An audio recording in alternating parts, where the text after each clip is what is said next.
What's going on, everybody? Welcome back to the channel. I'd like to start off and say I hope you guys had a good Thanksgiving. If you don't celebrate that, well, too bad.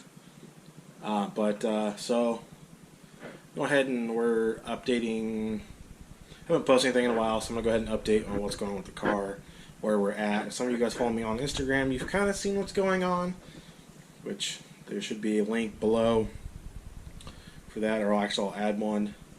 But so what's going on is I've decided to pull the EW34 D1583 out of the car, because we're putting a B series in it. Well, I'm going to be putting a B series in it.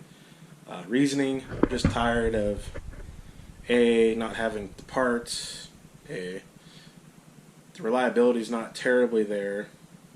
My goals with the car: I'd like to see a 12-second car in the quarter.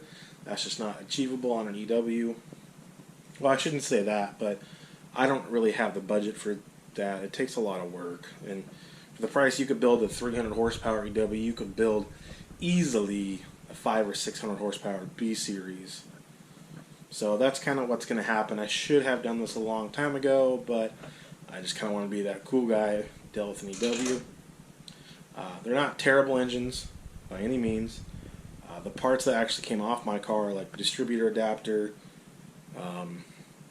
the Dizzy distributor adapter, intake manifold adapter, the cam, valve springs, all that stuff actually went to my friend Andrew, who's trying to build a 13-second quarter mile EW, naturally aspirated, but some spray may come about.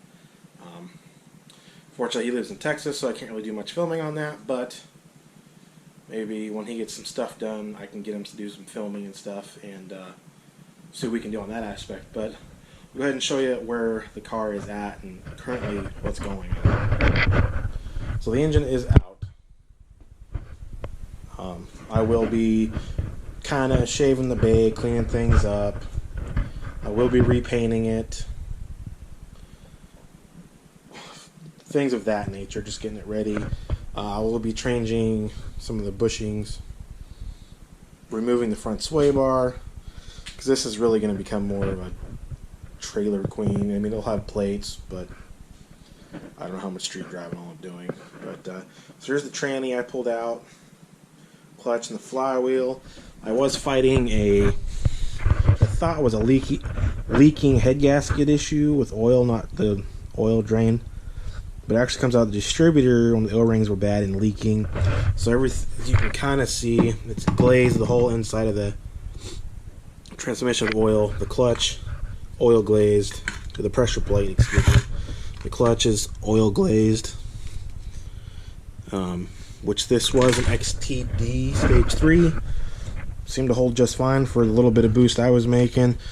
This was a brand new flywheel clean. It's all oil glazed. There's the turbo manifold is sold. I'll be reusing the rest of the parts with the B series. I already have a cast manifold hanging out somewhere over there. There's the intake manifold, which I'll be selling.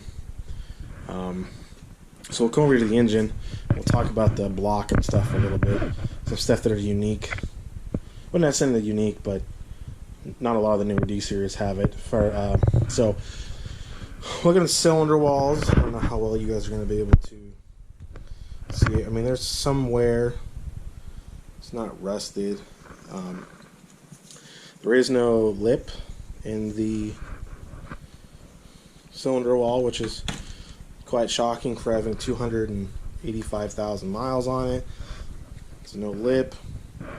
Your typical water pump tensioner. Bring it over here. Your PCV box, just the vent, and then I guess we're going to skip over here. This is a factory oil cooler that's cooled off by the coolant. I know the D16, the A1s, the A6s, I believe, and the EWs all have this from the factory. And then for this thing having 285,000 miles, it's actually pretty clean on the inside. I was actually kind of impressed. The bearing wear isn't terrible.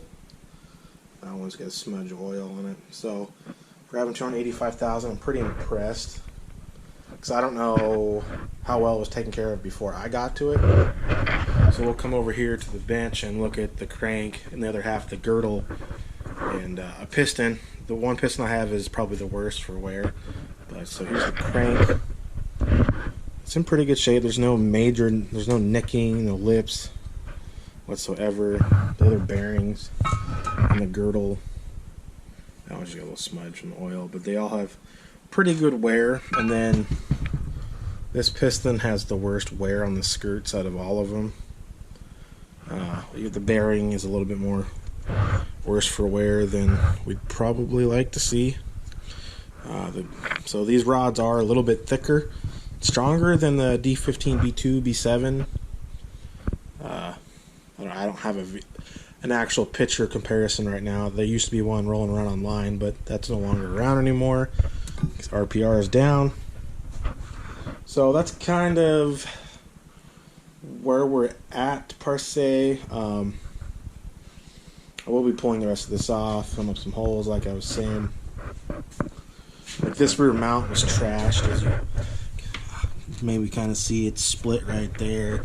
This strut pillow, that's ripped. So I mean, this was due for a good little overhaul. Yeah, it's been sitting. I'm just tired of dealing with the EW. It's a good little strong motor, but I'm just done with it. So this will be the end of the video. Thanks for watching. Subscribe. I'll link some of the Facebook pages for these cars for people that didn't know they exist. I'll link my Instagram so you guys can stay with me there.